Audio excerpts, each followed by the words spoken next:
নীলফামারীর সৈয়দপুরে বার্ষিক পরীক্ষা ও পহেলা বৈশাখ উপলক্ষে আয়োজিত অনলাইন আর্ট প্রতিযোগিতার পুরস্কার বিতরণ অনুষ্ঠান অনুষ্ঠিত হয়েছে। শনিবার শহরের মর্তুজা ইনস্টিটিউটের সৈয়দপুর আর্ট একাডেমির উদ্যোগে এই অনুষ্ঠানের আয়োজন করা হয়।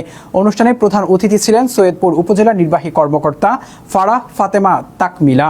বিশেষ অতিথি হিসাবে উপস্থিত ছিলেন উপজেলা প্রকৌশলী মোহাম্মদ এম আলী রেজা, রাজুসহ আরও অনেকে। দেওয়ার জন্য আমি এক একজন করে না, আসলে ছোটবেলায় যখন আমরা প্রাথমিক শ্রেণীতে প্রাথমিক বিদ্যালয়ে পড়েছি তখন কোনো না কোনোভাবে বন্ধুদের গায়ে আসলে এর গুরুত্বটা অনেক। এখানে যারা আর্ট প্রতিযোগিতায় যারা অংশগ্রহণ করে, যে সমস্ত শিশু, তাদের মধ্যে আত্মবিশ্বাস তৈরি হয়, তাদের মধ্যে ধৈর্যের যে পরিচয় সেটা চলে আসে। কারণ যখন যে একটা সময়ের প্রয়োজন, আর্ট, আবৃত্তি, হাতের লেখা এগুলা কিন্তু চালিয়ে যেতে হবে। একটা নার্ভ কাজ করা শুরু করে।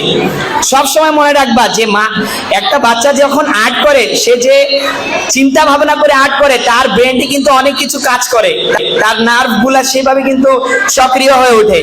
তাই আমরা চাই আমরা সামনের দিকে এই কার্যক্রমগুলা এগিয়ে নিয়ে যাব।